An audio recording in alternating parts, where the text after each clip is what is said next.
Olá, eu sou o professor Eldio Lobo, médico psiquiatra e psicoterapeuta com titulações pela Associação Brasileira de Psiquiatria e Associação Médica Brasileira. Então esta é uma mini aula como parte da divulgação dos nossos cursos de pós-graduação entre Vida Mental, onde sou diretor, e Universidade Paulista. Especialmente os cursos de Saúde Mental para equipes multiprofissionais, curso de pós-graduação também em Terapia Cognitivo-Comportamental e curso de pós-graduação em Dependência Química. Ou seja, todos os profissionais que atuam nessas áreas apresentam necessidade de compreensão de como é a lei de drogas no Brasil, porque em qualquer destas atuações profissionais, em algum momento, nós teremos pacientes com as características clínicas do abuso, uso e dependência química e, por consequência, as intercorrências jurídicas que vão acontecer a partir do uso dessas substâncias. Então, trata-se da Lei 11.343, de agosto de 2006. A Lei Antidrogas, apesar de controvérsia, apesar de sofrer bastante críticas, ela tem aspectos muito importantes que precisam ser estudados, ainda que não concorde, especialmente para quem vai prestar concurso e que precisa orientar pacientes e familiares. Então, ela coloca quais são os principais objetivos do Sistema Nacional de Políticas Públicas sobre Drogas. Também trata de como é a coleta, análise e disseminação de informações sobre drogas e sobre as atividades de prevenção do uso indevido, atenção e reinserção dos usuários dependentes químicos e como é a repressão à produção não autorizada e ao tráfico ilícito de drogas. Portanto, a lei antidrogas não se restringe apenas ao aspecto punitivo, como alguns acham. Ela tem uma ampla discussão, uma ampla colocação de temas variados que nós, profissionais de saúde, precisamos saber até para elaborar melhores relatórios, ter respostas mais claras para os operadores do direito, desde o delegado até o promotor, e mesmo isso em interface com as restrições dos nossos conselhos de classe em relação a alguns aspectos éticos. Então, usuários. O artigo 28 coloca como usuário quem adquirir, guardar ou tiver em depósito, transportar ou trouxer consigo para consumo pessoal. Então, esse é um aspecto da lei que eu gosto muito, porque deixa claro toda essa relação aí que alguém pode ter com a droga para o seu consumo pessoal. Isso é muito importante porque alguém que está com quantidades vultuosas de substâncias, daí não pode ser enquadrado, já que a lei coloca especificamente o usuário como aquele indivíduo que vai portar e manipular desses vários aspectos da droga para o seu consumo pessoal. E daí tem as consequências possíveis que esse indivíduo vai sofrer, desde advertência sobre os efeitos das drogas, passando por prestação de serviço à comunidade e ou recebendo a medida educativa de comparecimento a um programa que tenha a ver com essa temática. Portanto, em mais de um momento, você verá que eu estou defendendo que essa lei ela é legítima, ela é ampla e ela aborda muito bem juridicamente a questão de drogas na perspectiva do profissional de saúde, mesmo que sofra tantas críticas. E também se aplica a quem semeia, cultiva ou colhe plantas para consumo pessoal. Mais uma vez eu chamo a atenção que a lei está deixando muito claro o usuário como aquele indivíduo que está tendo qualquer relacionamento com a droga para o seu consumo pessoal. Ou seja, alguém que está com a plantação enorme dessa substância não vai se aplicar a lei, porque deixa muito claro aí que é o plantio para o seu uso pessoal na perspectiva do indivíduo que é usuário. E para se determinar se a droga destinava-se para o seu consumo pessoal, o juiz atenderá à natureza da quantidade da substância apreendida. E geralmente, alguns alunos perguntam, mas vai ser 10 gramas, 1 quilo, 10 quilos, 1 tonelada? Então aí vai depender da compreensão do juiz e dos casos que tivemos conhecimento, o juiz teve uma aplicação muito adequada da lei, levando em consideração especialmente o bom senso técnico, já que na lei não está explícito uma quantidade numérica de peso que possa ser diferente daquilo que corresponde ao uso pessoal. E coloca como crime, também compreendido como muito adequadamente colocado na lei. Ou seja, importar, exportar, remeter, preparar, produzir, adquirir, vender, ou seja, ter em depósito, transportar, com prescrever, ministrar, entregar ou fornecer drogas, ainda que gratuitamente. A lei é bastante rica, bastante ampla, porque mesmo que gratuitamente, o indivíduo incorre em crime e daí a pena de reclusão de 5 a 15 anos e pagamento de 500, ou seja, aqui há tanto a previsão de reclusão como também há o pagamento de quantidade monetária por dia que a lei vai ser aplicada. E a mesma penalidade com essas ações com matéria-prima, insumo, destinado ou preparação de drogas para quem semeia, cultiva ou coleta sem autorização. E aqui para autorização, talvez tenha a ver com casos, nós estamos gravando essa aula em maio de 2017, de algumas liberações que foram feitas para o uso medicinal da maconha ou de seus derivados, como por exemplo para o tratamento de alguns casos de epilepsia. Portanto, a lei deixa muito claro quem é o usuário, deixa muito claro quem está cometendo crime nessas questões relativas à lei e qual a punição. Enfim, a lei é bastante abrangente e pertinente. E nós temos em seguida também o que é crime, ou seja, além das características anteriores de crime, coloca como utilizar ou consentir o uso de local ou bem que tem propriedade, posse, administração ou tráfico ilícito de drogas. Induzir, investigar ou auxiliar alguém ao uso indevido de drogas e oferecer a drogas, eventualmente, e sem objetivo de lucro à pessoa de seu relacionamento. Portanto, a quantidade de itens correspondente a crime, ela é bastante rica, abrangente e também bastante pertinente. Ou seja, na nossa equipe, a visualização que temos, a interpretação, e já discutimos isso na nossa equipe exaustivamente, a lei de drogas do Brasil, ela é muito adequada mesmo para a sua aplicação e ela abrange todas as características relativas ao usuário e à criminalidade. E nós temos algumas reflexões. Então, nós como profissionais de saúde, cabe algumas reflexões, ou seja, tem um processo evolutivo de discussão, de questões de interface saúde jurídica nesta temática de drogas. O que evoluiu? A distinção clara entre usuários e não usuários, e o usuário não é preso e recebe uma pena alternativa nessa perspectiva que é o indivíduo que merece o tratamento, a abordagem terapêutica.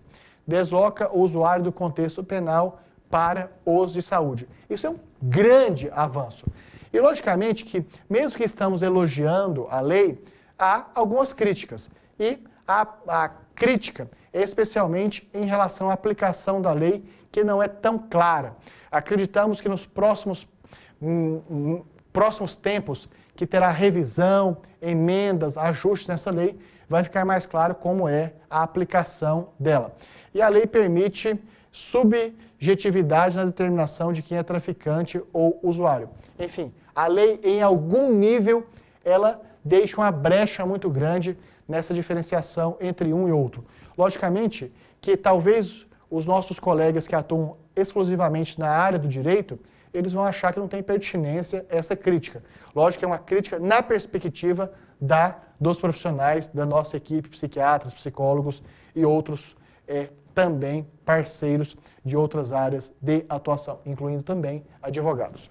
E é papel dos profissionais de saúde esclarecer o uso da dependência química e suas consequências, por isso que persistentemente nós estamos falando sobre os efeitos deletérios das drogas, tanto lícitas como ilícitas. E cabe aqui nós, depois de explorarmos as questões relativas à lei antidrogas, daquelas questões que são mais fundamentais e necessárias para que um profissional da saúde que atua com dependência química possa muito esclarecer em processo de psicoterapia, em ambientes de psicoeducação, com a finalidade de esclarecer familiares em reunião de família, enfim, todos nós profissionais de saúde precisamos falar especialmente desses aspectos que aqui foram elaborados para pacientes, familiares e para nossos colegas que não têm esse nível de instrução.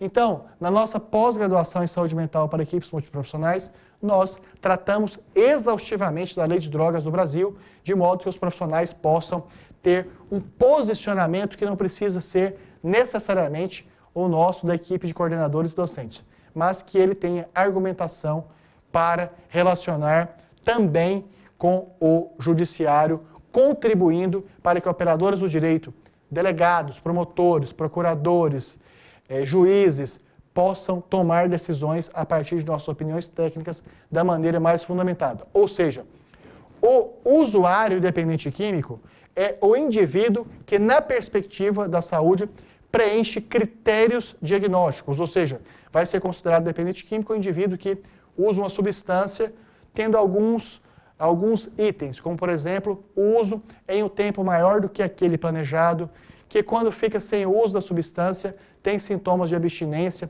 tanto física como boca seca, vontade de vomitar, dor de cabeça, insônia, como psíquicas, aumento da ansiedade, desconforto psíquico, e isto tudo, além de outros itens, corresponde ao indivíduo dependente químico. E diferentes níveis de gravidade de dependência química vai fazer com que o indivíduo use mais ou menos substâncias, o que também nós podemos contribuir com o judiciário do bom senso, de acordo com o grau da gravidade da dependência química do indivíduo, se a quantidade de drogas que ele estava manipulando está mais próxima das características de consumo exclusivamente próprio ou de outros tipos, além do seu consumo pessoal. E os nossos cursos de pós-graduação, não só esse saúde mental, que nós enfatizamos aqui no fim, eles sempre estão objetivando, na nossa missão de melhorar a saúde do Brasil, formar profissionais com melhores práticas, que saibam diferenciar o dependente químico do não dependente químico, por exemplo, nessa temática da dependência química, transmitir esses conhecimentos com mais segurança e, a partir do momento que um pós-graduando e depois pós-graduado nosso tem o domínio desses conhecimentos, ele passa a ser mais reconhecido, tanto pelas suas chefias, para pleitear melhores salários, como também para deslocar de cargo, atuar, além da parte clínica, também em treinamentos, atualizações e outros reconhecimentos que um profissional pós-graduado vai tendo é, por exemplo, ser chamado para conceder entrevistas em rádio, televisão, jornais e também receber atenção e participar ativamente de palestras em congressos, eventos, tanto para leigos como para profissionais. E nas nossas especializações, nós estamos tão dispostos a formar profissionais que possam dominar essa temática da melhor maneira possível, de modo a contribuir com pacientes, contratantes e familiares, que nós temos aí condições especiais de pagamento. Mesmo cursos que têm duração de 1 ano, eles podem ser pagos em até 18 meses. E para darmos uma consistência de praticidade aos nossos cursos de pós-graduação, nós convidamos professores que necessariamente, além de terem uma performance intelectual muito grande, sendo especialistas, mestres e doutores, também são professores que atuam, além da docência, na prática do dia a dia, ou como consultores de empresas, ou tendo consultórios muito fortes, ou atuando em hospitais psiquiátricos, comunidades terapêuticas, centros de atenção psicossocial, consultórios de rua, consultórios na rua. Ou seja, temos muito orgulho dos nossos professores que, além de terem um domínio científico dos assuntos, escreverem livros, artigos científicos, também aplicam esse conhecimento na prática e no curso de pós-graduação compartilham esses conhecimentos com os alunos. E como? Através da discussão de casos clínicos, permitindo a participação ativa dos nossos pós-graduandos durante as aulas. E os nossos investimentos, então, ainda podem ser facilitados para ex-alunos da Unip e os profissionais que trabalham em empresas parceiras. Desta maneira, quero então demonstrar que o nosso curso de pós-graduação tem várias vantagens em relação às outras do mercado. Então, aparece aqui tanto nessa projeção, como também aparecerá abaixo do seu vídeo aqui um link que você poderá ter acesso a muitas e muitas outras informações, como do conteúdo programático e também de outras especificidades de telefones direto da Unip, nossos telefones também. E para facilitar muito o contato com a Unip, nós estamos colocando aí tanto um telefone 0800, que podem ligar de todo o Brasil, como também para quem mora na Grande São Paulo, temos aí o telefone fixo 11 2166 1066. Nós da equipe Vida Mental estamos facilitando todo e qualquer esclarecimento que possam precisar. Então eu, como coordenador, disponibilizo com o maior prazer o meu e-mail direto, lobo@vidamental.com.br, como também o meu telefone, que eu posso receber ligações, mensagem de texto, WhatsApp, no 11 99622 8835. Tem o nosso outro contato por e-mail com respostas bastante rápidas, tanto em relação a questões pedagógicas, bem como administrativas e também financeiras, no cursos@vidamental.com.br e também por WhatsApp no 11 99 901 6189. Então, nossa equipe Vida Mental e também o NIP estamos à sua inteira disposição para acolhermos e resolvermos todas as suas dúvidas e aproveite o link aqui abaixo do seu vídeo e faça já a sua matrícula na nossa pós-graduação e nós vamos levá-lo além, com conhecimentos científicos, discussão de casos clínicos, recomendações, facilitar o seu network com outros profissionais e com professores, de modo que você realize a nossa pós-graduação e atinja um outro patamar na sua carreira, indo muito mais além. Muito obrigado e um forte abraço meu e de todas as equipes Vida Mental e Unip.